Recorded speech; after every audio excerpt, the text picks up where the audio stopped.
nós vamos falar, o nosso assunto é pesquisa operacional e suas aplicações. Esse aí é um tema do meu segundo doutorado e algo bastante importante para o desenvolvimento do nosso país. Eu diria que essa área é como se fosse um passaporte para o primeiro mundo. Essa área visa otimização de recursos. O que vocês entendem por otimização de recursos? É um uso consciente, né? Nós temos as maiores reservas de água no país, do mundo, de água potável. Mas muita água é desperdiçada.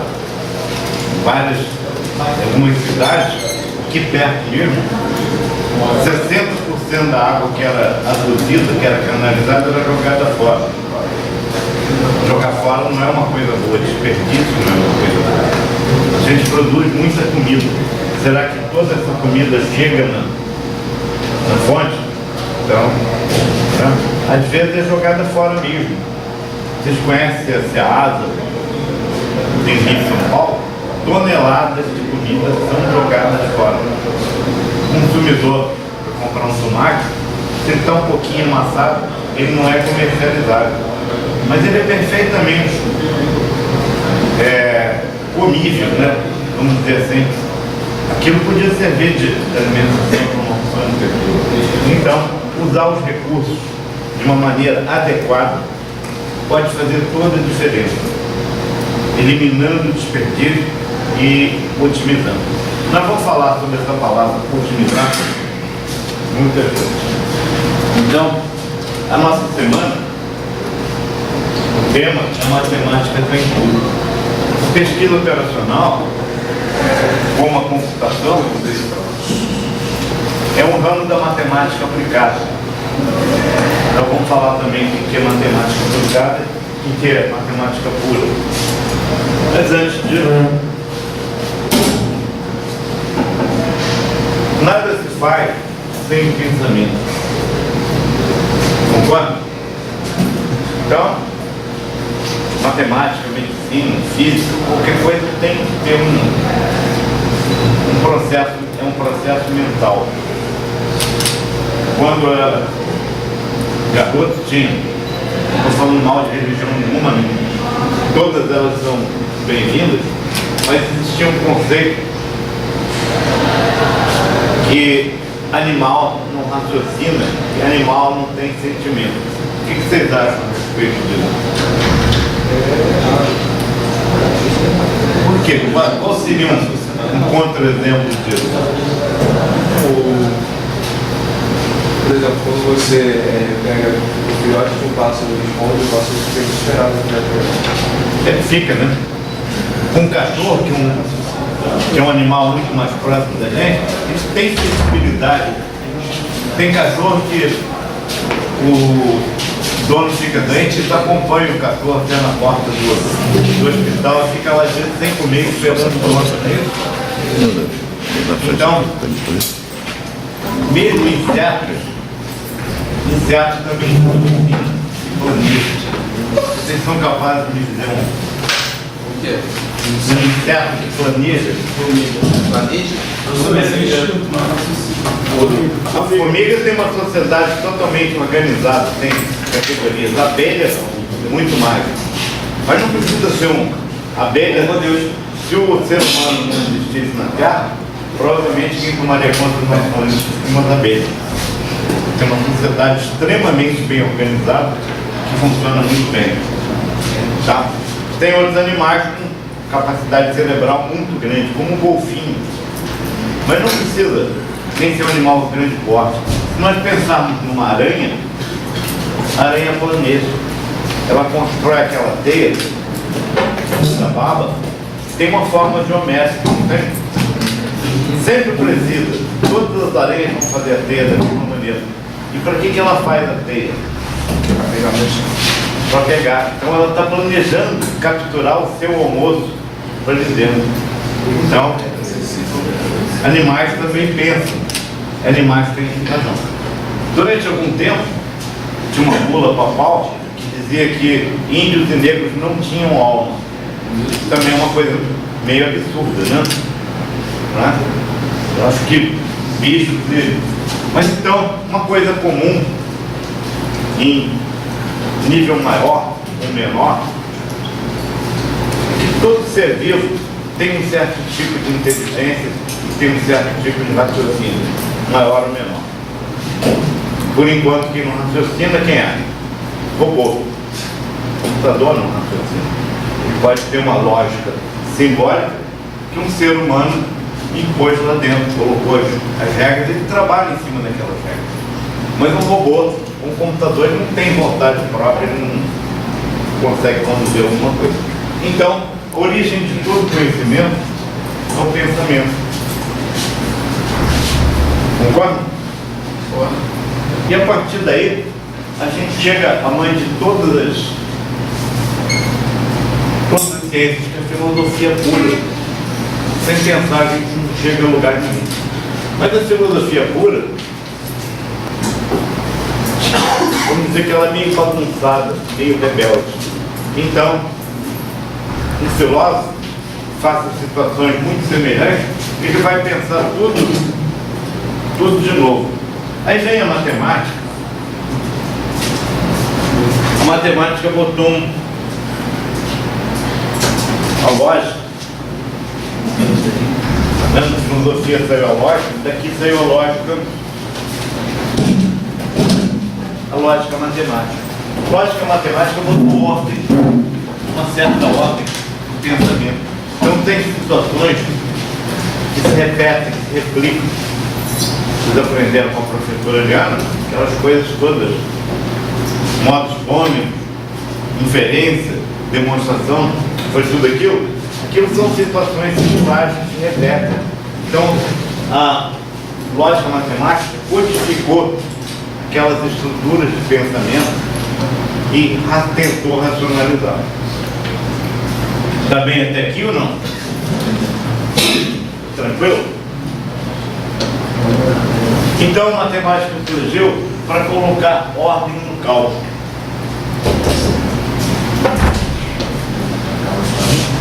Oi, professor, cheguei. Por favor. Não. Então, teve um grande cientista que falou que a matemática era a linguagem que Deus usou para escrever o universo. E realmente é por aí. Mas durante muitos e muitos séculos, na palestra de ontem, quem estava aqui na palestra do professor Jaime, ele mostrou a evolução da matemática, da computação, desde os primórdios. A matemática, então, é algo construtivo. Ela coloca pedra em conhecimento, pedra em cima de pedra, conhecimento em cima de conhecimento. Ninguém partiu para coisas extremamente complexas do nada. Foi somando e edificando esse tempo da matemática, colocando andar sobre andar, pedra sobre pedra. Durante muito tempo, então, foram desenvolvidas diversas áreas. Uma primeira área, a lógica matemática, lá na Grécia Antiga, teve uma época áurea. Sócrates, Platão, aqueles grandes gregos, eles tinham algumas restrições, algumas falhas muito grandes no pensamento, mas a lógica é refutável. Se nós pegarmos um livro de Platão, até hoje ninguém vai encontrar nenhum erro, vai? Não dá. Professor, não sei ler grego, como é que eu vou saber? Não, mas não precisa ler grego. Você já leu alguma coisa de Platão? Só Euclides, os elementos. São fantásticos, né? 600 anos de Cristo, 300 anos de Cristo, continua verdadeiro até hoje. Algumas coisas, na forma de pensar, conseguiram iludir pessoas durante séculos. Tem, por exemplo, um paradoxo dizendo da tartaruga, vocês conhecem? Já ouviram falar? Não. Ele dizia que tinha um corredor muito famoso, um atleta de ponta, chamado Zeno, e tinha uma tartaruga comum, uma tartaruga trivial. Se fosse dado uma distância inicial de lambujo, handicap, para a tartaruga, o Zeno nunca conseguiria alcançar a tartaruga. Porque quando ele chegasse onde a tartaruga estava, ela já tinha andado um pouquinho. Então ninguém conseguiu desmentir essa forma de raciocínio, mas obviamente ela estava errada. Ela só conseguiu ser desmentida muitos séculos depois, quando se inventou o cálculo. Mas então a lógica matemática, a aritmética, a necessidade de contar e medir as coisas, isso era trivial. Podia ser com risquinho no osso, como o professor Jaime falou, ou poderia ser de uma outra maneira. Em minhas fontes, eu vi que se contava com pedrinha. Então os pastores tinham rebanho, eles precisavam saber quantas ovelhas ou quantas cabras tinham. Então pegavam uma bolsinha de couro e botavam uma pedrinha. Cada pedrinha correspondia a uma ovelha. Acontecia de repente, o quê? Um lobo ia lá, comia uma ovelha. Ou de repente uma dava luz, aumentava ou diminuía o rebanho. Então ele fazia todo o controle num sistema unário. A cada bichinho que existia no rebanho correspondia uma pedra. Mas isso era o fundamento da aritmética. Professor, os diferentes aspectos da matemática, cita aí alguns aspectos. Quais são os aspectos da matemática? Sob que ponto de vista você se consegue esse aspecto? Eu estou distante, estou falando da lógica, né? Eu falei da lógica matemática, falei da aritmética, que foi outra dentro dos... Aí esse é o aspecto. E a lógica matemática é fundamental para todas as lógicas? Ou praticamente só ela que se explica? Não, a lógica matemática, que eu falei, a lógica em si, o pensamento, ele é fundamental para qualquer coisa. Sem pensar, você não faz nada. As outras lógicas seriam quais, por exemplo? Lógica... Não, tem a lógica da filosofia, a lógica pura. Só que a lógica pura, você pensa a cada vez, é seu livre pensar. Então o livre pensar vai existir sempre. Mas você pode colocar uma fórmula, uma forma codificada. Então isso é a lógica matemática. É a lógica, o pensamento livre e estruturado. A lógica pura é aquela que a gente diz assim, não, para mim já a lógica é essa. É uma lógica que não tem estrutura. Ela está solta. Depende de cada um, né? Cada um tem a sua lógica. Eu posso pensar do jeito que eu quiser. A lógica, ela seria para universalizar. É universal. Então qualquer um pode pensar até errado.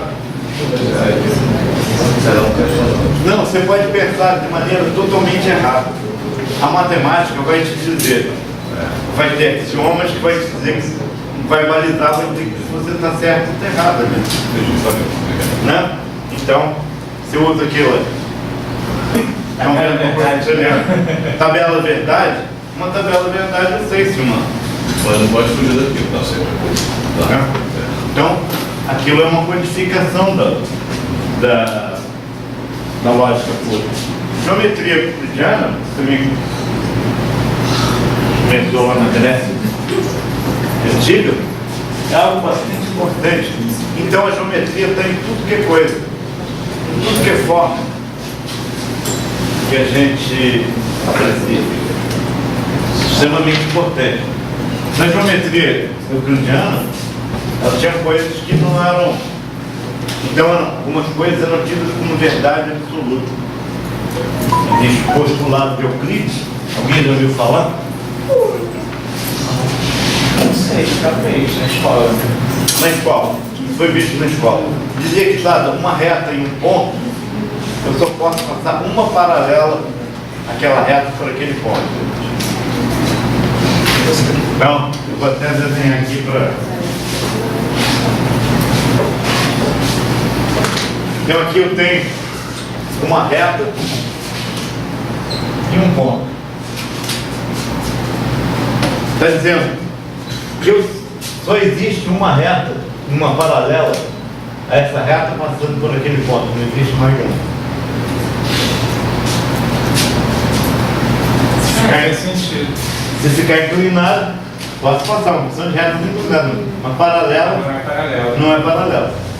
Então, isso era verdade na geometria euclidiana. Isso depois se mostrou, não era uma absoluta verdade. Tem álgebra. A álgebra teve grandes contribuições, principalmente no Oriente Médio, nos países árabes. E até esse nome veio do árabe, né? Tudo que vem de árabe começa, algumas palavras começam com plural. Que palavras vocês conhecem? Alface. Alface. Aliás, as pessoas falam às vezes alface, mas alface vegetal é alface. O que é alface? Você sabe? Alface é um morador de Lisboa, lisboeta. Como a gente fala carioca, alfacinha, ou alface é o morador de Lisboa. A alface é o que a gente come na salada. Mas então essa palavra vem de algebra. Então, tem várias outras palavras, alfândega, almôndega, e por aí fora.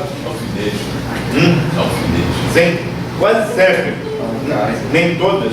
Todas essas palavras quer dizer o ao. Então, é uma designação.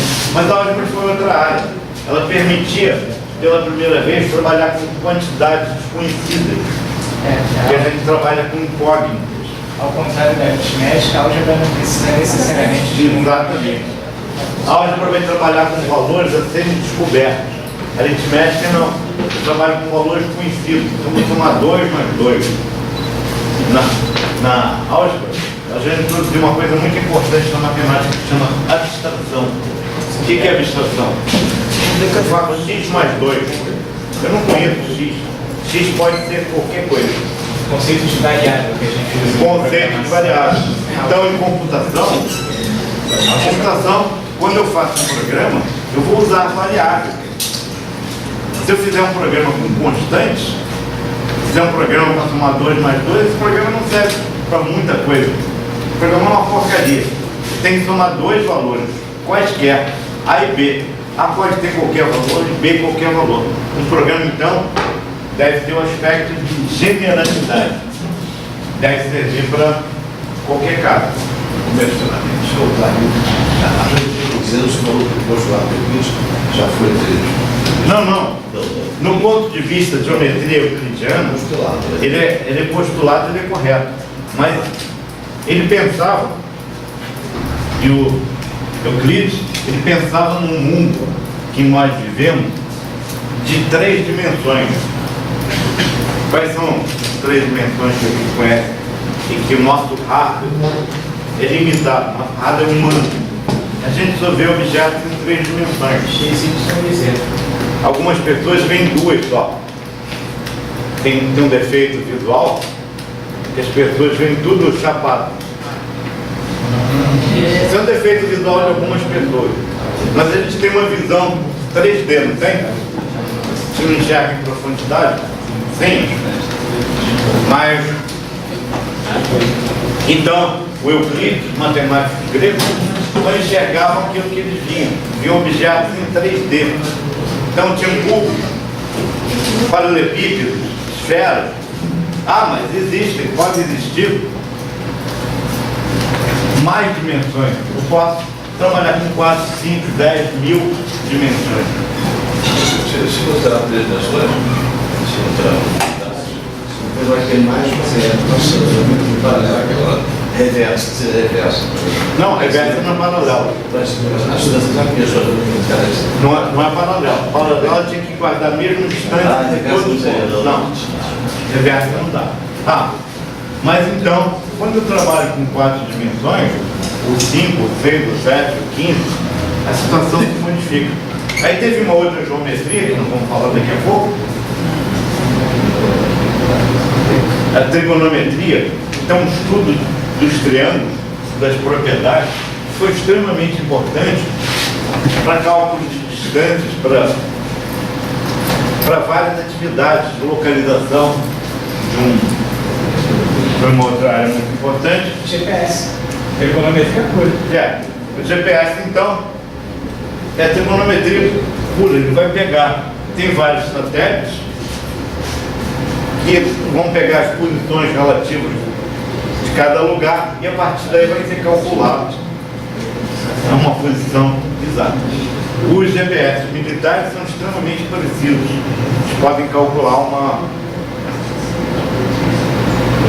localização com precisão de centímetros. Sério? Sério.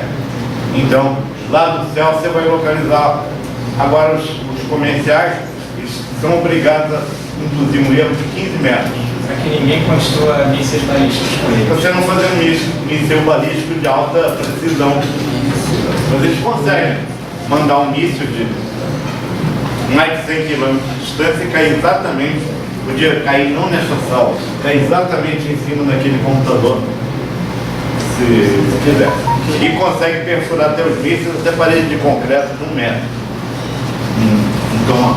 Mas então, tudo isso permite realizar a partir da trigonometria. Aí nós falamos da geometria riemanniana. Teve um alemão chamado Riemann que começou a trabalhar com N dimensões. Então, se uma geometria N-dimensional a gente não consegue ver coisa nenhuma. Na geometria do gênero nós vemos tudo. Nós vemos cubos, esfera, mas numa esfera a 8 dimensões. É fora de fase. É fase, né? Não é fora de fase, não. Nosso rádio é que é limitado, nós enxergamos em 3 dimensões. Nós somos um ser. Estamos aqui muito limitados. Precisava ser um ET, um espírito livre, qualquer coisa, para poder enxergar em mais dimensões. Nós não enxergamos. Em contribuições matemáticas, tive um colega que deu muita aula de computação gráfica comigo, que é da Academia Brasileira de Ciências. Ele fez uma tese de doutorado dele que ele mostrou por computador uma projeção de uma esfera de 4 dimensões em 3. É uma coisa bizarra que fica entrando dentro do outro, assim. Não, ele fez lá uma mágica, ele aprendeu computação em 3 meses. O cara é fantástico. A Academia Brasileira de Ciências não é qualquer maneira. E era um cara do INPA, Instituto de Matemática Pura e Aplicada. Bom, que outras grandes, além das torres? Não, Ele vai ser ele, 4, 5, 6, 7 mil. Mil. Você Não, acha número que limitado. ela não trabalha com números fixos? Então, ó. Qualquer valor fixo pode ter. Então, Se a dimensão tem valor X, ela vai de 1 até quando a gente fala de uma reta, nós estamos falando do R1. O R1 é o plano. R2 seria o plano cartesiano. R3 você acrescenta zero. Ela está ligada. R3 eu tenho 3 dimensões. Quando eu tenho N dimensões, eu tenho N eixos. Eu não consigo visualizar esses N eixos, mas eu consigo trabalhar com eles. Eu consigo, no professor Bíblia, vocês estão vendo, os alunos estão vendo a álgebra linear, eu posso trabalhar com um vetor de dimensão N, perfeitamente.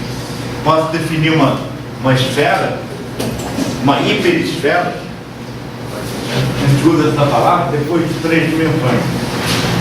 Então, eu posso ter, nós vamos falar de equações lineares daqui a pouco, vamos repetir, uma equação linear, então ela pode existir no R1, no R2, no R3. No R1, ela é um ponto. X é igual a 2. X é igual a 2 é aquele ponto. No R2 vai ser uma reta. No R3 vai ser um plano. No R4 vai ser um hiperplano, no R5 hiperplano a 4, 5, 6 dimensões.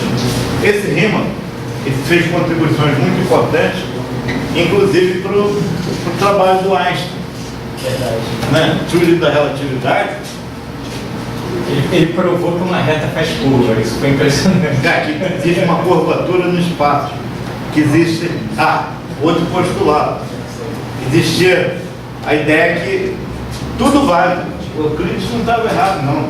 Dentro da linha de raciocínio dele, das limitações, ele dizia que o caminho mais curto entre dois pontos é quadrado. É uma linha reta, não é isso? Isso dentro das limitações de geometria euclidiana. Mas a gente sabe que existe isso. Que se chama... Buracos de minhoca, né? Hã? Buracos de minhoca, não manda? É, existiria caminho do espaço que eu tenho um caminho mais curto que a reta. Bom, isso aqui é muito complicado para a gente estar falando. E aí vai funcionar desse jeito. Isso é muito complicado para a gente estar... Só mostrar que existe.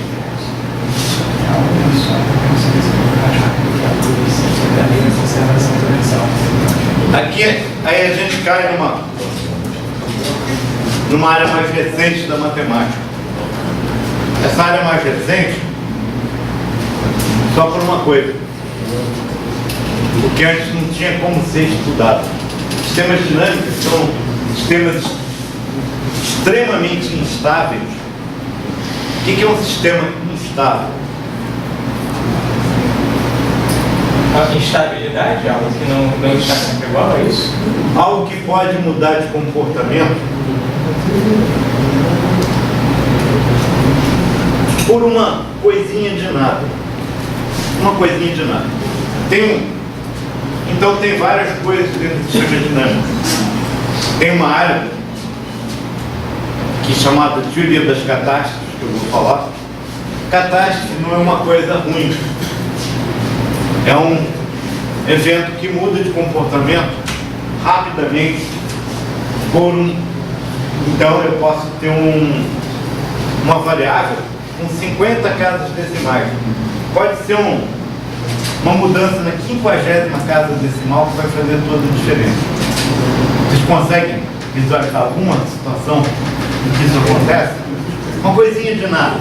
É tipo aquele negócio de efeito borboleta? Exatamente. Efeito borboleta. Então, se a gente vamos pensar numa represa de água convencional, quantos milhões de litros vai ter na represa?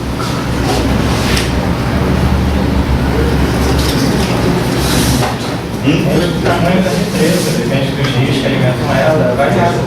Tem uma represa lá nos Estados Unidos, vem do Colorado, pode ter 4 trilhões de litros.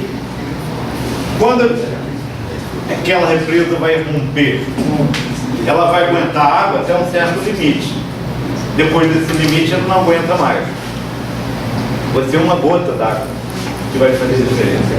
Então, esses sistemas estáveis, o ponto de ruptura deles é uma gota d'água. O que é uma gota d'água num reservatório de bilhões de litros? Então, esse chamado efeito borboleta, dentro da teoria do caos, diz que uma borboleta batendo as asas no Amazonas vai modificar o clima no Japão. Isso é perfeitamente verdade. Mas isso é impossível de ser estudado. Desses processos. Isso é um sistema de equações. Em equações, como nós vamos ver, extremamente complicado. E eu preciso de uma capacidade computacional violenta. Não é? Tem outros problemas muito instáveis. Já ouviram falar certamente do El Niño e La Niña. Não é? Eles existem há quanto tempo? Milhares de anos? Milhões. Milhões de anos. Com duas correntes. Eles modificam, fazem uma bagunça danada aqui no mundo. Principalmente no hemisfério sul. Quando os dois estão juntos para fazer arte, sai de baixo. Não é?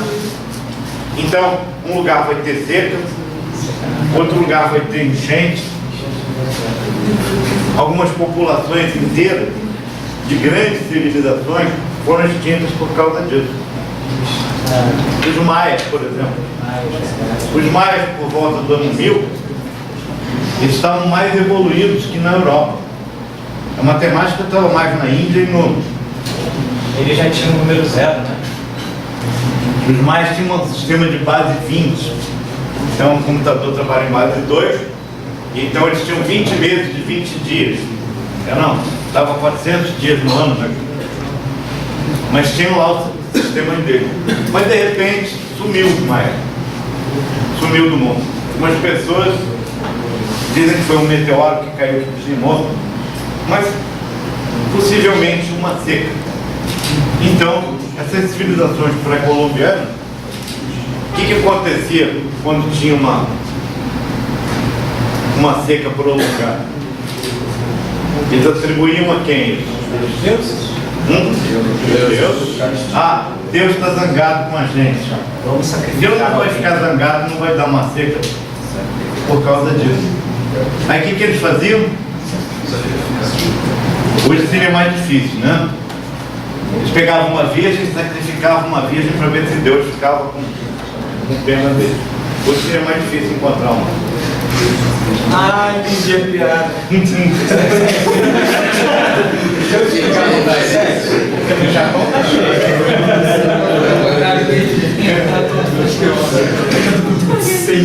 podia pegar A gente quis achar uma vez, né? Mas então, Quem disse que é virgem? hoje a gente já consegue estudar. Então foi feito teve num templo universal do conhecimento tecnológico, uma universidade chamada MIT, já ouviram falar? Lá tem um laboratório chamado Media Lab, que é um sonho. Eles só trabalham com projetos que nenhuma outra universidade tinha condição de realizar nos próximos 50 anos. Então eles estão trabalhando em coisas daqui a 50 anos. Eu vi coisas lá dentro um dia, numa sala como essa, toda preta, de holografia. Então, estava trabalhando em computação gráfica, eu vi como se fosse materializado aqui na frente, coisas discutindo. Eu vim para o Brasil, 2 anos depois eu vi isso no Jornada nas Estrelas. Mas 2 anos antes eu vi lá no laboratório do... Então, eles juntaram 100 e poucos doutores para estudar o problema do El Niño e Laninha. E conseguiram escrever milhões de inequações. Para resolver milhões de inequações no sistema, o que precisava? Na mão, nem pensar. Se o professor Bispo der lá um sistema de 6 equações, 6 em 4, vocês vão reclamar um bocado. Não vão? 4 por 4 você é capaz de reclamar. 6 por 6 não se fala. Agora, um sistema de 1 milhão de inequações, então eles tiveram que construir um computador paralelo com 65.532 processadores e 100 doutores, talvez milhares de estagiários lá dentro, e conseguiram fazer um sistema que eles conseguiram prever a atuação do El Niño com 2 anos de antecedência. Qual é o valor econômico disso? Milhões, talvez mais. Qual é o valor econômico disso?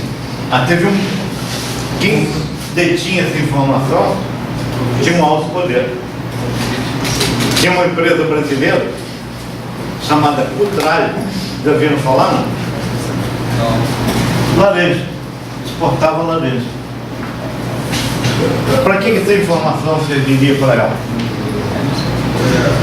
O campo deixar as máquinas para poder regular os preços. Se ela sabe que vai ter uma seca nos Estados Unidos, na Flórida e na Califórnia, que são grandes produtores de laranja. Se vai ter uma seca daqui a 2 anos, o que vai acontecer? Isso aí estará? Eles não vão ter laranja para vender. Então vai ser uma grande oportunidade de exportar. Tá? Então, em vez de exportar tudo hoje, eu posso pegar uma parte dessas laranjas, fazer suco e guardar e vender quando o preço estiver lá nas alturas. É um bom negócio? Então, a tecnologia e a informação e a matemática é um forte aliado para a gente ter uma vantagem competitiva em qualquer mercado. Concordam com isso? Então, essas são alguns aspectos da matemática, algumas áreas da matemática. Essa daqui é a mais nova. Tivemos grandes pesquisadores. Tivemos o professor Maurício Matos Peixoto. Temos talvez a maior autoridade mundial, que é o professor Jacob Palif. E tivemos aqui um prêmio Fields, um professor do INBA, que ganhou pela primeira vez aqui no Brasil o prêmio Fields. Vocês sabem, existe um prêmio chamado Prêmio Nobel, para você não falar? No Brasil não tem nenhum prêmio Nobel. Portugal tem 2. Portugal tem 2. Tem um no começo do século passado, Prêmio Nobel de Medicina, um sujeito que inventou a lobotomia. Você sabe o que é lobotomia? Uma cirurgia. É uma cirurgia. Tinha um cara muito agressivo, ele abria o cérebro do cara, separava de metade, uma metade não falava com a outra, o cara virava uma alface. Um morador de Lisboa. O quê? O cara virava uma alface, era uma alfacinha, era um morador de Lisboa que virou um alface e uma alface ao mesmo tempo. Não dói. Ou alface é alface. Então esse cara ganhou um prêmio Nobel. O outro prêmio Nobel foi recente, foi um prêmio Nobel de literatura, um sujeito chamado Saramago. 100 anos de solidão? Hã? 100 anos de solidão? Não, esse é Gabriel Garcia Marques. Esse é colombiano. Tá, mas não. Isso não importa. Mas por que não tem prêmio Nobel de matemática? Tem alguma ideia? Existe prêmio Nobel de física, de química, de medicina, sei lá, qualquer coisa que você pensar tem prêmio Nobel. Tem literatura. Tinha mulher no meio, né? Ah, tinha mulher no meio.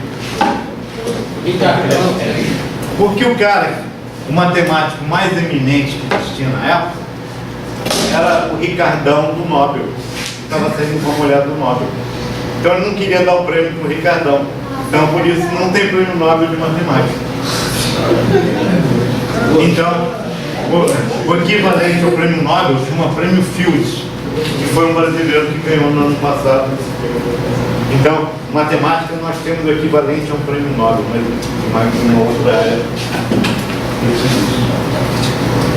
Em computação também, Turing. Como ele falou, não existe um equivalente a prêmio Nobel. Tem o prêmio Turing, que foi uma personalidade, talvez o primeiro cientista da computação. Bom, então, depois desses primórdios, dos gregos, árabes, tudo isso, nós chegamos a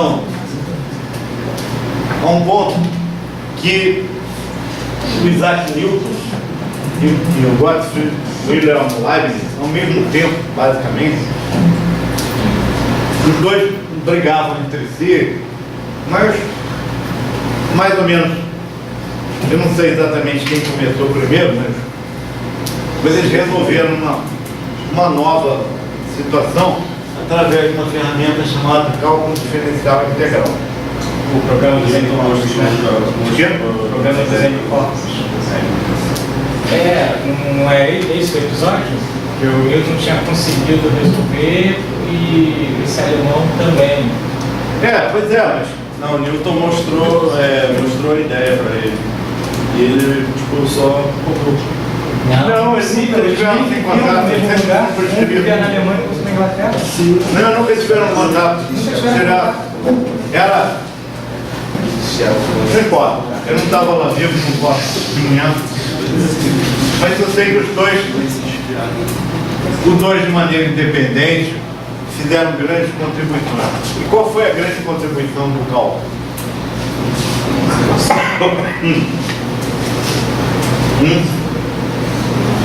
A grande contribuição do universo grego era discreta. O que é uma variável discreta? Os alunos de estatística do professor Bíblia têm que saber o que é uma variável discreta. Uma variável que não gosta de pouca gente. O que é uma variável discreta? Não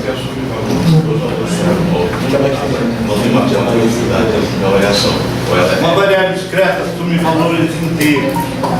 O zero, Não, 0, 1, 2, 3. ela dá um salto do zero ou máximo, então zero. Só tem valores pontuais inteiros. Pode ser negativo ou positivo, mas isso é uma variável discreta. E uma variável contínua? O que é uma? Então, com o cálculo, nós passamos do discreto para o contínuo. Então, entre 0 e 1, existe um número infinito de valores reais. Um número infinito. Qualquer trechinho da reta que eu pegar, existe um número infinito de números lá dentro. De novo, o paradoxo da tartaruga. De novo, no paradoxo da tartaruga, lá no Euclides, ele estava pensando em números inteiros. Mas a ideia do cálculo trouxe a ideia de derivada, de variação, então caiu no mundo do contínuo. E realmente o mundo é contínuo, ou não? Tem uma coisa que eu nunca compreendi, professor. Se naquela época eles só podiam trabalhar com números inteiros, Eles só admitiam que não conheciam o número real, só conheciam o número inteiro. como é que eles faziam quando precisavam calcular, fazer cálculos que envolviam pi, por exemplo? Eu sei que eles já usavam pi, mas eu não consigo imaginar como usar pi sem números reais. Eles não. Você sabe que pi é um número irracional, tem um número infinito de casas decimais. E hoje você sabe o valor de pi. E eles chamavam pi de pi. Não sabiam que era 3,14. Então eles sabiam que existia uma razão entre o comprimento da circunferência e seu diâmetro. Chamavam isso de pi. Mas não tinha um valor calculado. Então, sabia que todas as circunferências seriam semelhantes. Mas nada além disso. Era uma parada mais algébrica do que a aritmética para eles. Pois é. E eles raciocinaram nesse mundo. Então isso teve uma mudança bastante grande no mundo quando eu passei de discreto para contínuo.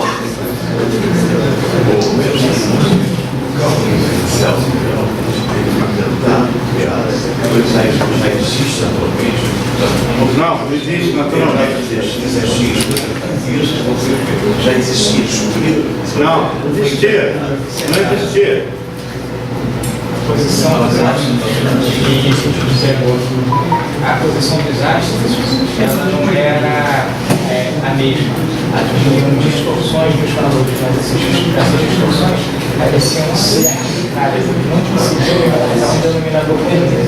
A parte do cálculo diferencial do cálculo integral não conseguiu provar que existia uma força invisível chamada gravidade que causava essas oscilações do valor de x, do eixo x do eixo y dos orbes em relação à abóbora celeste. Então, esse cálculo com precisão, o Newton fez, depois de sistemas dinâmicos, sistema dinâmico chegou a uma precisão muito maior e problemas muito estáveis. Então, como eu falei no começo, a matemática se constrói coisas em cima de coisas. Se não existisse matemática grega, se não existisse a matemática dos dados, não tivesse inventado a ordem, você também não ia conseguir fazer o cálculo. O cara não dá um estalo. É difícil. Ontem eu passei um filme aqui que vocês perderam, de um cara chamado Nikola Tesla. Sério? Passei o filme aqui a tarde inteira, estava programado. É um cara que inventou a corrente alternada. Estava lá no final. Você viu? Um cara fantástico. Esse cara teve estalo. Não sei se comunicação com ET ou sei lá, não importa. Mas esse cara teve estalo. Mas é muito difícil uma pessoa conseguir alguma coisa sem um antecedente. Conhece alguma pessoa que do nada conseguiu fazer coisas fabulosas? Elon Musk? Elon Musk?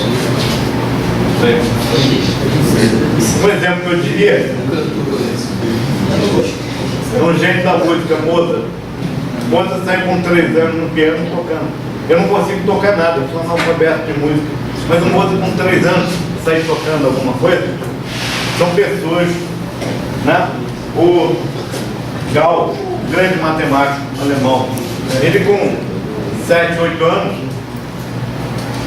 o professor botou ele de castigo, que devia ser Peralta, porque ele, turma cheia de alemãozinho, devia puxar o cabelo, aquelas molecadas todas de sala de aula, já existia na Alemanha. Aí o professor botou ele de castigo, mandou ele somar os 100 primeiros números. Ah, tem isso para matemática. Né? Então, somar os primeiros números, os alunos todos, cada um com uma lousinha. Não tinha esse negócio de caderno, não. Cada um com uma lousa e um giz, somando. Ele em 2 segundos respondeu. Ele em 2 segundos respondeu 50, 50, 5.050. O que ele fez? Ele sabia que tinham 100 números. Ele pegou a média, 100 mais 1, 50,5, multiplicou por 100. Então, em 2 segundos, ele descobriu uma forma do soma dos termos, uma progressão aritmética. O professor não sabia, mas ele Isso sabia. é o básico de cálculo vetorial, né? Então, com 7 anos, o cara sabia? Ele não tinha nenhuma formação prévia. Mas essas coisas não são muito raras. Na matemática tem muita. Também no filme de ontem, um cara dizia que não acreditava em genialidade. Era um grande picareta, um cara chamado Thomas Alva Edison. Ele roubou muita gente, roubou o Tesla, uma porção de caras, mas ele dizia que ele não acreditava em genialidade, que era 1% de genialidade, 99% de trabalho. Realmente, na matemática tem que ter trabalho. Então, você constrói alguma coisa em cima do trabalho de alguém que já fez isso. Você não chega no pinga, né? Então, um desses, que eu não me recordo agora, um desses grandes nomes da matemática falou: eu consegui fazer meu trabalho. Não sei se foi Isaac Newton. Isaac Newton. Fiz meu trabalho porque eu subi no ombro de gigantes. Gigantes eram os caras que vieram atrás dele. Então a matemática é construtiva. É coisa atrás de coisa. Então o cálculo não existia. Mas sem o trabalho dos caras anteriores, jamais Newton Wright conseguiria chegar lá. Bom, aí nós estamos chegando no meados do século XX, com o desenvolvimento de computadores. Isso deu um alento em muitas áreas muitos problemas matemáticos podiam ser resolvidos. Por quê? Porque você podia botar a máquina para fazer a parte chata? Exatamente. Teve deixa eu ver se eu me lembro o nome dele agora. Teve um inglês que no século XVIII ele queria calcular uma posição de um corpo celeste em relação à Terra. Então você tinha aqui a posição da Terra, latitude e longitude, e queria saber a posição da Lua. Ele, com lápis e papel, ele trabalhou durante 20 anos, dia e noite, para montar esse sistema, para descobrir as equações. Trabalho fantástico. Quando começou a surgir o computador, então teve um computador da Apple, o primeiro Macintosh, já viram falar? Hoje chamam de Mac só. Antigamente chamavam Macintosh. Teve uma universidade citada ontem também, de Waterloo, e desenvolveram um programa chamado Maple. Maple também é a árvore tradicional do Canadá. Você faz tudo, xarope, madeira, tudo que é coisa a partir da. E a bandeira do Canadá é a folha de maple. Esse sistema é um sistema de computação algébrica. Ele não só faz conta, ele tem várias formas, ele consegue resolver literalmente derivado, integral, resolver um sistema motor. Então, pegaram esse. chamava, o nome desse cara lembrei agora, chamava Charles Delaunay. Aí pegaram pegaram o sistema do Delonato e botaram como teste desse programa. O cara demorou 20 anos de trabalho manual. Em quanto tempo um Apple Mac 2, bastante mais lento que qualquer computador que a gente tem aqui, devia ser com, sei lá, 256K de memória, uma coisa que vale. Quanto tempo ele demorou para resolver calcular a posição de um corpo celeste? 2 horas, algebricamente. E descobriu 3 pequenos erros no trabalho de 20 anos do cara. Então o computador pode ser uma ferramenta extremamente valiosa para resolver problemas. Certos problemas são muito chatos. Conheci no Observatório Nacional um sujeito chamado professor Lacombe, que trabalhava o ano inteiro, inclusive sábado, domingo, feriado, para fazer uma coisa chamada tábua de maré. Ontem falaram de tábua de logaritmo, dando um livrinho. Tábua de maré era outra coisa parecida. E tinha que calcular cada dia, em cada porto do Rio de Janeiro, qual seria a altura mínima e máxima de maré. Por quê? Os navios iam atracar, tinha que ter essas informações. Como é que ele fazia esse trabalho? Ficava sentado, tinha uma máquina facite de manivela. Então ele fazia conta do dia 1º de janeiro até o dia 31 de dezembro, para o ano inteiro, ano seguinte. É uma coisa que não é qualquer um que aguenta, né? Um trabalho para chinês aposentado, que não tem mais nada para fazer, nada. Com um computador, isso podia ser feito em menos de 1 hora. Um computador potente, talvez em 1 minuto ou menos. Mas como é que o computador ia conseguir os, sei lá, 20 anos de dados? Quem falou em 20 anos de idade? Ele não ficava registrando a posição das marés? Não. Ele ia calcular para o ano seguinte, vamos dizer para 2018, todo dia. Isso era função da posição da Lua, tinham várias variáveis que ele calculava. Então ele calculava para cada dia, para cada porto do Brasil, um trabalho em enfadonho. Quando eu tenho trabalho em enfadonho, não era uma única projeção, eram pequenas projeções. para todos os portos, a cada dia que variava a maré. Eu estava pensando que ele estava fazendo algo tipo um método bayesiano, que você vai Não, na Bayesiano não, era determinístico mesmo. Então esse tipo de coisa chata é muito melhor passar para um programa de computador fazer. O computador reclama? O computador não reclama. Dá o trabalho para ele fazer. Se eu ensinei ele a fazer direito, ele vai fazer. E não vai reclamar. Por enquanto não existe computador não montar no sindicato para reclamar. Não existe sindicato de computadores. Pode existir de profissionais da computação. A máquina não reclama. A máquina não reclama. Então a gente chega numa área chamada matemática aplicada, que nós vamos pegar problemas sérios que impactam a economia, que impactam o dia a dia das pessoas, e vamos resolver esses graves problemas. A outra área seria matemática pura. Matemática pura faz ciência por ciência. Então está se desenvolvendo, está pesquisando, pesquisar. Para fazer matemática pura, é lógico que eu preciso de competência. Mas eu preciso de lápis, de papel e um lugar silencioso para trabalhar. Se eu tiver isso na matemática aplicada, então tem problemas de grande porte, certamente vou precisar de computadores e vou ter grandes desafios. Mas aqui nós estamos falando, então a matemática pura está no nirvana, está trabalhando em teoria e é importante. Sem a matemática pura não existe matemática aplicada.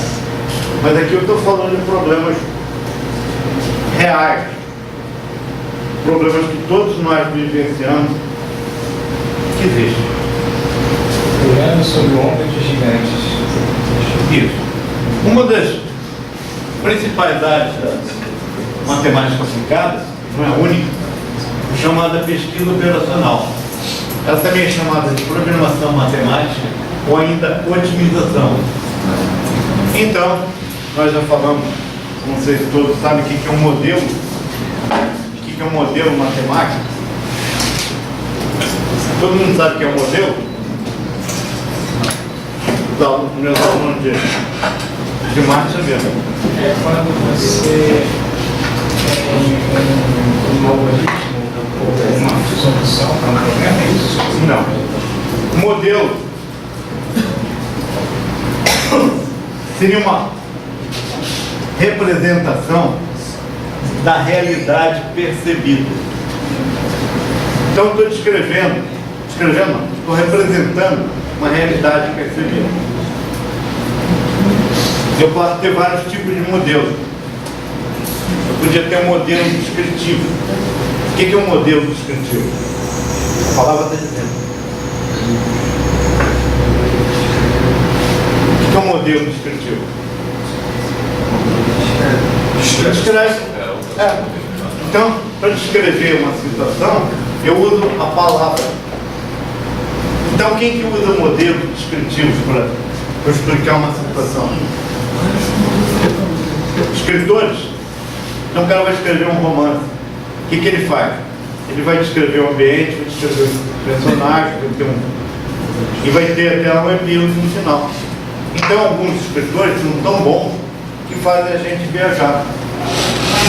Você está lendo um livro, já consegui ficar doidão lendo um livro. Porque eu não sabia mais onde eu estava, me envolvi tanto no livro. Era um escritor polonês chamado Stanisław Lem. Escreveu um livro chamado O Incrível Congresso de Futurologia. Mas tinha tanto rolo lá dentro que você acaba entrando no rolo, você misturava com personagem. Eu vi o filme. É realmente, mas é Eu não conheço esse filme, não. Esse cara escreveu um outro filme também muito louco, chamado Solaris. ótimo. Esse eu conheço. O Solaris tem uma versão americana que eu dormi nos primeiros 5 minutos, e tem uma versão russa que foi maravilhosa, do Tarkovsky. Os melhores filmes que eu já vi. Os melhores filmes que eu já assisti. Eu dormi com 10 minutos. Dormi com 10 minutos. Agora no filme russo tinha passagens maravilhosas. Daí diz respeito a um planeta em que você pensava numa coisa e você conseguia materializar. O planeta Zodiac. Mas é coisa meio doida. Então, quando eu tenho um modelo descritivo, ele é fácil de entender ou não? Sim, Qualquer pessoa que... se o cara fizer um modelo descritivo em japonês, eu não vou entender nada. Então eu preciso entender o idioma. Ter um nível de cultura, você entende as palavras, você entende o modelo descritivo. Mas qual é o grande problema do modelo descritivo? E linguagem? Chama ambiguidade. Quando as pessoas estão falando, uma pode entender uma coisa e outra entender coisa completamente diferente, não pode? sim. É fácil de entender, mas é ambíguo. Se usa a descrição para completar o entendimento por dentro. Pois é. Então, eu posso ter um modelo esquemático. O que é um modelo esquemático?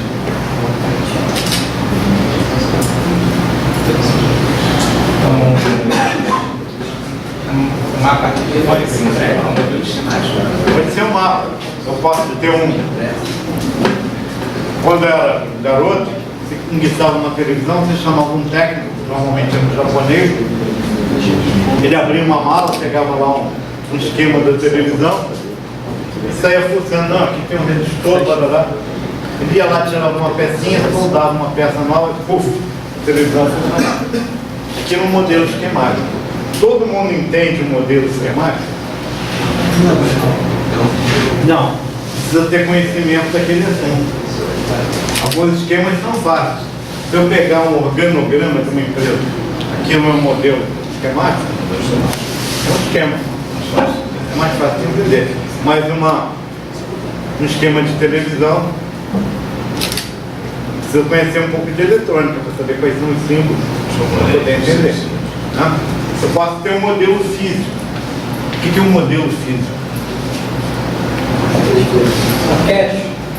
Uma maquete, perfeito exemplo. Uma maquete, então, posso fazer em escala reduzida. Quero vender um apartamento de uma incorporação de um prédio. Eu faço aquilo tudo bonitinho, mais ou menos parecido com o que vai ser. Faço até um apartamento modelo para o cara visitar. Ainda não existe apartamento. Usando computação, eu posso usar até a realidade virtual. O terreno nem existe ainda, mas eu posso digitalmente, usando Photoshop e AutoCAD, limpar o terreno, fazer um projeto no AutoCAD e mostrar lá dentro. Depois posso ter uma esteira e com um óculos chamado Google, o cara pode andar na esteira e parece que ele está andando dentro do apartamento. Ele pode modificar a cor da parede, revestimento, tudo isso. Então esse é um modelo físico. O que seria um modelo matemático? Leis de Newton? Leis de Newton seria no máximo um exemplo.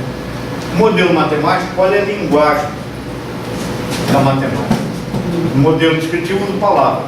Na matemática a gente vai usar o quê? Proporções? Eu vou usar equações em equações. Mas uma equação não é de certa forma de uma proporção? Não. Pode ser várias proporções, pode ser linear ou não linear. Então, uma equação, eu vou lidar com incógnitas ou com variáveis, e essas variáveis vão ser combinadas. Então, na programação matemática, nós vamos pegar modelos matemáticos na busca de uma solução ótima. Ótimo, a gente aprendeu lá no colégio. O que era ótimo? Melhor que dá uma coisa. Era o superlativo de bom. Não é. Aqui na matemática, para a gente, é a melhor solução possível. Ótimo é a melhor solução possível. Pode ser um número infinito de soluções. Uma delas vai ser melhor que outra. Sempre a gente quer a melhor coisa possível. Então, a melhor de todas, eu quero, estou num processo que chama maximização. Então, eu quero maximizar meu ganho, não é isso? Se eu quero uma transação, eu quero maximizar o lucro. Quero minimizar, então eu quero maximizar as coisas boas e quero minimizar as coisas ruins. Se eu tenho que tomar um remédio horroroso, o que eu quero? Torná-lo, tapo o nariz e engulo para sentir menos pior do gosto. Então eu minimizo as coisas ruins. Em termos de economia, então é muito fácil ver, é muito razoável maximizar o lucro. Lucro é uma coisa boa? E minimizar o quê? Prejuízo. Minimizar custos. Minimizar custos. Minimizar as perdas, às vezes as perdas são. Pode ter despesa e custo. Se eu estou maximizando o lucro, a perda vai estar lá embutida lá dentro do meio. Mas eu quero minimizar custo. Se eu estou no mercado de livre concorrência, eu tenho outras empresas. Então, quando eu minimizo o custo, eu estou dando mais chance de ter uma margem de lucro. Não é isso? Isso para qualquer caso. Camelô, o cara que vende bala no ônibus, grande empresa. Né? Então, se o cara fabrica lá Coca-Cola, consegue economizar 1 centavo por garrafa, Você vendendo milhões de garrafas, você representa alguma coisa bastante significativa. Não sei se vai dar tempo de falar, mas eu já tive vários casos de clientes. Então, uma solução ótima é a melhor alternativa possível entre até um número infinito de possíveis soluções. Como um número infinito de possíveis soluções? Bom, então na pesquisa operacional, no mundo que nós vivemos, todos os recursos são escassos, mais ou menos escassos. Ainda tem um recurso que é bastante abundante. Qual é? Energia solar. Água. Como o Tesla falou, a energia solar era abundante na concepção dele. Mas algo bastante abundante é o ar que a gente respira. Por enquanto, nenhum governador ou presidente resolveu criar imposto sobre o ar que a gente respira. Daqui a pouco pode ser que crie. Daqui a pouco pode fazer. A água não é um recurso ilimitado, não. Talvez bilhões de pessoas venham morrer nos próximos anos por falta d'água. A água é um recurso escasso, cada vez mais escasso. Nós, aqui no Brasil, nós temos 11% de todas as reservas mundiais de água potável. Mas algumas dessas fontes estão sendo desperdiçadas. Não sei se alguém já foi em Caldas Novas. Quem conhece, já ouviu falar? Em Goiás. Então, nós temos, vai de Goiás até a Argentina, tem uma coisa chamada aquífero Guarani. São reservas de água no subsolo. Lá em Goiás, são águas termais, são águas quentes. Então está cheio de piscina a 40 graus. Todo dia tira a água, limpa a água e enche de novo as piscinas. Vai acabar um dia ou não? Será que essa água quente, milhares de piscinas, todo dia vão ser cheias, esvaziadas? Um dia vai acabar. Ali é água vulcânica. Ela tem, teve uma subsolo, tem, né? Apesar no YouTube dizer que tem gente morando, que a terra é oca, que tem gente morando lá dentro. Não, o YouTube diz que ela é plana, essa pessoa. Não, tem outros que dizem que é plano, tem outros que dizem que ela é oca e tem habitantes no centro da terra. Teve um livro do Júlio Verne que fala o viagem no centro da terra. Né? Tem isso, mas deixando essa ficção de lado, a gente sabe que tem água dentro da. Tem jazidas de água, jazidas de petróleo, mas um dia acaba. Então, recursos são escassos. Qualquer tipo de recurso que a gente pensar. O objetivo da pesquisa operacional é usar da melhor maneira possível esses recursos para obter o máximo de resultado. É um objetivo legal? Eu diria que isso daqui é um passaporte para chegar no primeiro mundo. Recursos não faltam aqui. A gente tem que usar de uma maneira adequada para poder atingir o objetivo. Acabar com desperdício, acabar com jogar coisas fora. Às vezes é por lei. Tinha aqui no Brasil, tinha esse restaurante de comida aquilo. Todos já foram no restaurante de comida aquilo. Alguns no centro sobrava comida. O que eles faziam com a comida que sobrava? Tinha um macarrão, alguma coisa lá. Era comida bastante razoável de se comer. Eles pegavam e davam para o pessoal de rua. Era um objetivo legal? Ele não vai comer, em vez de jogar fora, dá para o pessoal de rua comer. Foi proibido. Se esse cara passasse mal, então a comida é obrigado a jogar fora, em vez de alimentar alguém. Professor, o próprio Rock in Rio teve um negócio de jogar fora um monte de coisa porque não estava com cesto. A comida estava boa? Estava. Estava. Anunciada todo dia. milhões de quilos foram jogados fora. Os tomates quase... Bom, esse tomate não foi nem preparado. Isso daí podia ser dado por uma instituição de caridade, um outro. Isso seria otimizar a utilização. Seria legal isso? Seria muito mais sentido, né? Então, ó, no modelo matemático, a quantidade de cada recurso vai ser representada por uma variável. Podia ser x, y, z, mas se eu tenho milhares delas, é melhor usar um índice, chamar de x1, x2, x3, x125. Então, cada variável teria um valor que eu vou combinar para formar restrições, que podem ser equações ou inequações. Tá? Aí vem a ideia: o que é uma equação, o que é uma inequação? Alguém me diz? É uma função em que... É uma função. Aqui tem uma equação. Uma equação, aqui é uma equação linear. A diferença, uma equação linear, todas as variáveis têm potência 1. E não existe uma variável multiplicando. Se eu tivesse x1, x2, não seria linear. x1, x2 seria equivalente ao quadrado. Então isso aqui é uma expressão linear.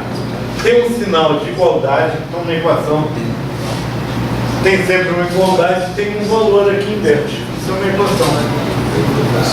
Lá com o professor Bispo, vocês vão resolver sistemas de equações lineares homogêneas. Então, são várias equações.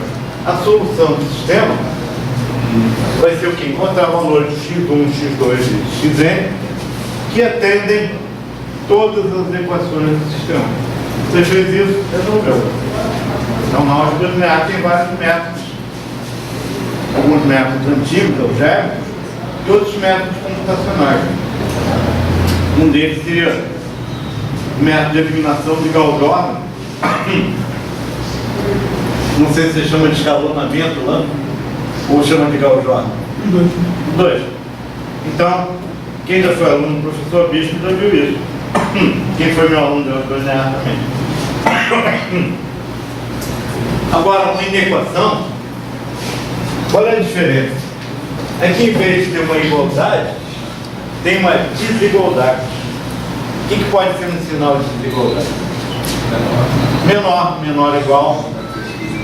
Menor igual seria menor ou igual. Podia ser maior ou igual. Se eu botasse aqui um sinal de diferente, seria uma inequação?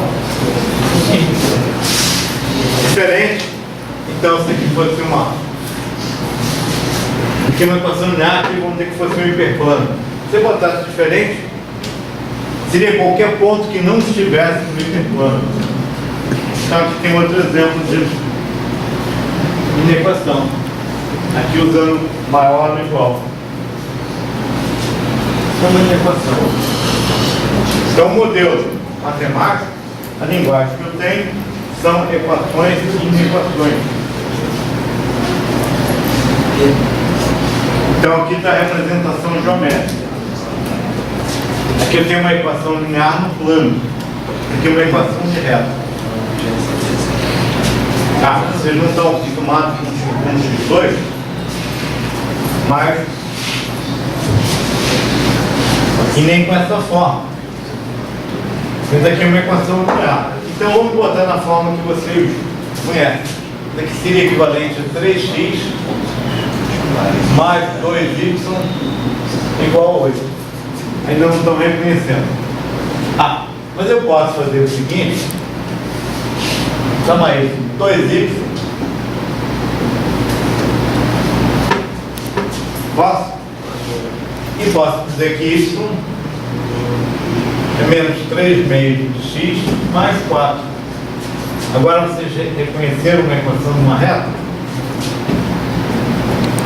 Só que isso aqui é forma genérica.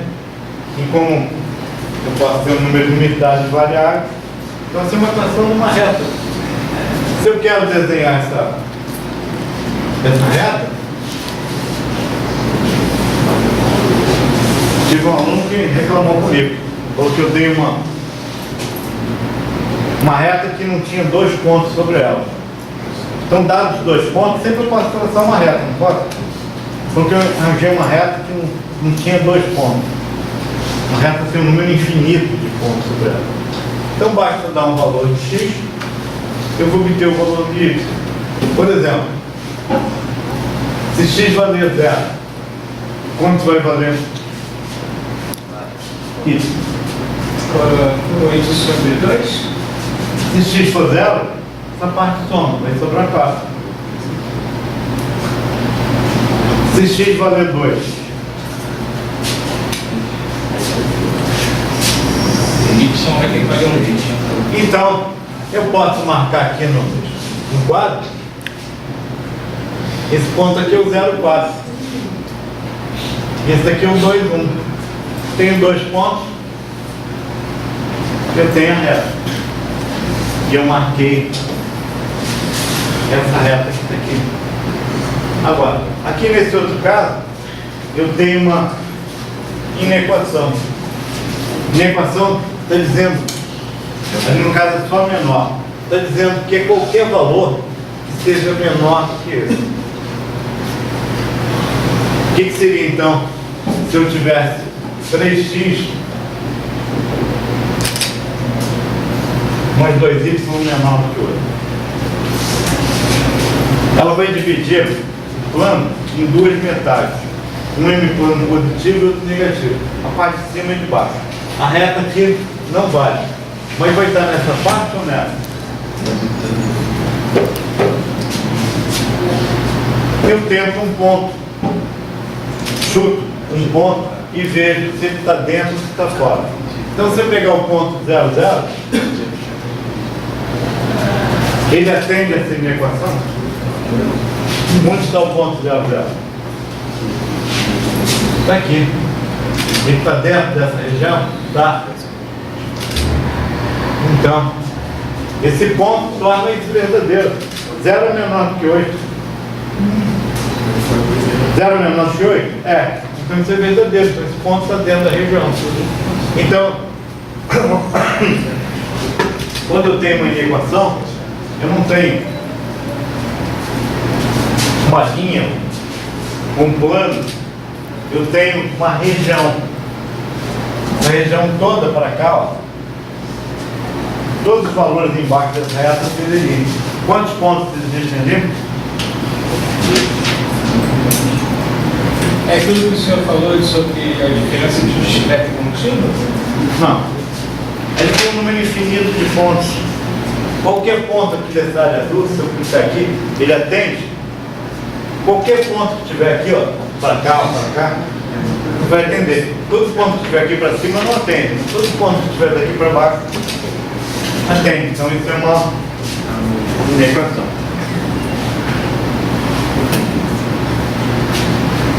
Então, ó, no R1, uma equação linear é representada por um ponto, coisas do tipo x igual a 4. É mole. Eu pego uma reta, marco a origem, não é isso? Então vamos botar aqui no R1.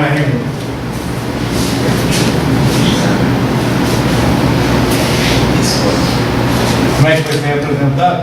Vai ter o ponto 0, vai ter 1, 2, 3, 4. Então, x igual a 4 é esse ponto. No plano. No plano, uma equação linear é uma reta, como aquela que está ali. No R3, como na geometria euclidiana, eu tenho um plano. E uma inequação é um M-espaço, como eu falei. Uma parte vai estar dentro, outra parte vai estar fora. Mas, de qualquer maneira, você tem um número infinito de pontos. Não um ponto só. Então, o sistema de equações lineares, se tiver solução, vai ser um único ponto. Aqui não. Aqui vai ser Então, no R1, R4, R5, Rn, eu vou ter um hiperplano de dimensão 4, 5 N. Não consigo ver, mas eu consigo trabalhar com álgebra linear e com aqui. Então existem vários métodos no sistema de equações, vários métodos que permitem a gente chegar a uma solução. Quando o M é muito grande, tá? O professor Vitor saiu, mas a gente sabe que o sistema com 4 equações é 4 incógnitas, vocês vão resolver reclamando. Não sei se vão chegar a toda a família dele. Mas o que existe na vida são sistemas de milhares de equações, ou milhões de equações. Qual é o único jeito, então? Nós temos que usar métodos numéricos computacionais.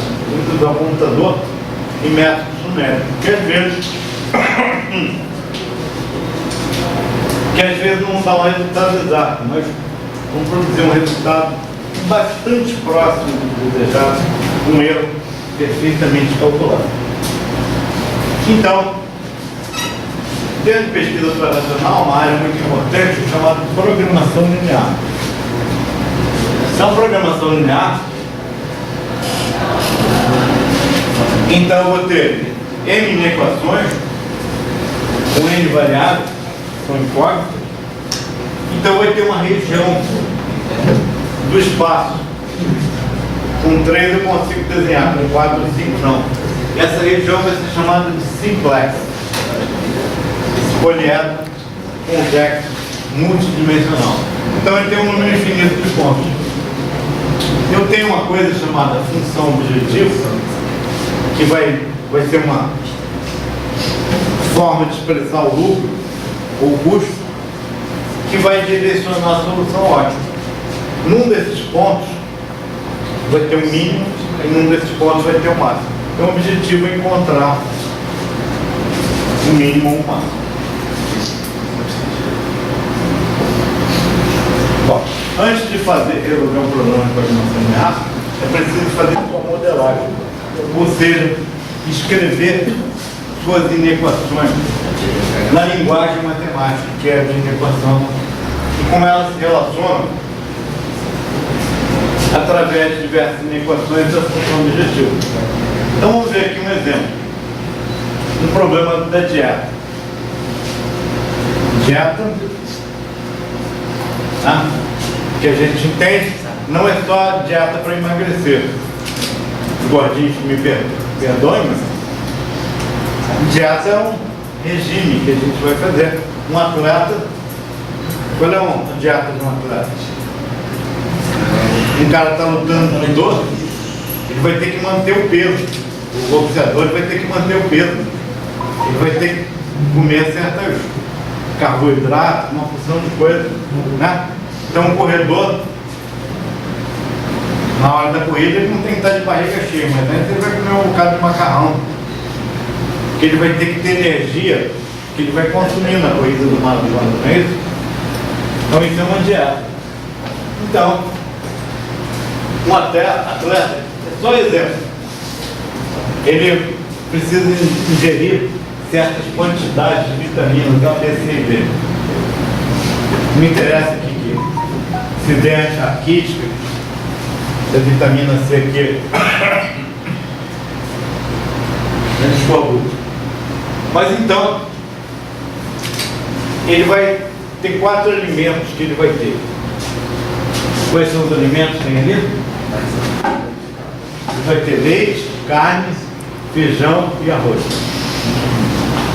É aquilo que a grana dele permite ele consumir. O leite, se eu pegar o leite, eu posso pegar um livro de nutrição, eu vou saber, 1 litro de leite, quantos microgramas tem de vitamina A, de B, C e D. A carne vira uma coisa, feijão também, arroz. Isso é obtido através da onde? Do livro de nutrição. Né? Mas certamente seria um bom objetivo objetivo de ele gastar menos grana possível e ficar bem alimentado, quando a gente está criando frango ou boi, a gente nunca pergunta para o frango se ele o que ele está achando da ração. Pergunta para o frango? Não. A gente vai ter uma forma, ele quer que fique alimentado. A gente não quer atender o gosto. Primeiro, se eu tive um cliente que tinha 30 milhões de frangos, se ele fosse dar um menu para cada frango escolher, coisa de louco. Se alimentar 30 milhões de frangos já não é uma coisa. Nesse cliente eu fiz um modelo de dieta para ele e ele conseguiu economizar $150 mil por dia. 4,5 milhões de dólares por mês. Um modelo desse, fabricando a ração a cada dia. Fazendo essa mistura. Ou ele comprava pronto, era um preço fixo, ou ele consultava a carteira mercantil e cada dia esses preços variavam. Então, essa variação de preço ele conseguia economizar em média 4 milhões e meio de dólares. Então o problema é encontrar qual é a quantidade de leite, de carne,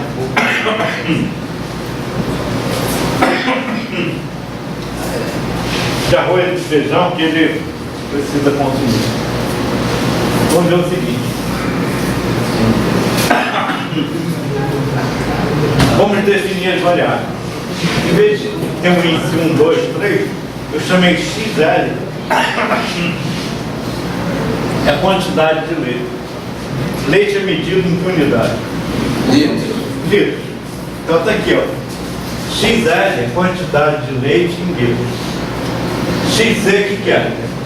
A carne medida em quilos. Aqui eu não estou dizendo se é filé mignon, se é. Então, vamos supor que toda a carne tem os mesmos nutrientes. Filé mignon, a 100, ou... Tá, carne. Feijão, XF.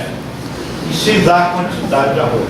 Então o prato dele vai ser arroz, feijão, carne e leite.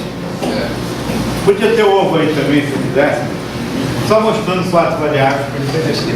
Então, o problema de 4 variáveis, eu estou em que espaço? Estou no R4, tem 4 variáveis. Já não consigo visualizar esse problema. Eu consegui por projeto. Eu peguei isso daqui de onde? Eu fui no mercado e levantei, descobri 1 litro de leite, 350, 1 quilo da carne que eu quero comprar 14,20, 1 quilo de arroz 3,20, 1 quilo de feijão 7,50. Isso num dia. Pode variar, no outro dia ter mudado tudo. Eu não consigo ter uma mágica que me diga.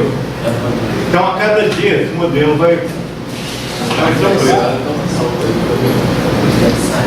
Então vem aqui.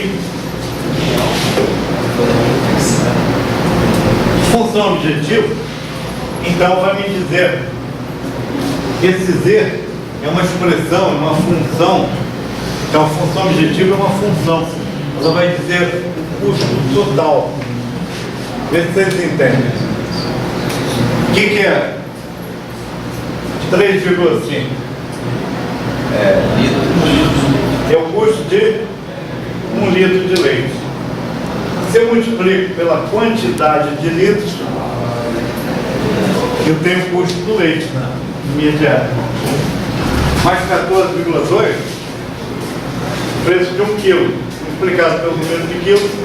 Então, daqui, esse Z daria a expressão do custo total. O que eu quero fazer com isso? Quero pagar o mínimo possível ou o máximo possível? O mínimo possível. Então, eu vou ter uma função de minimização.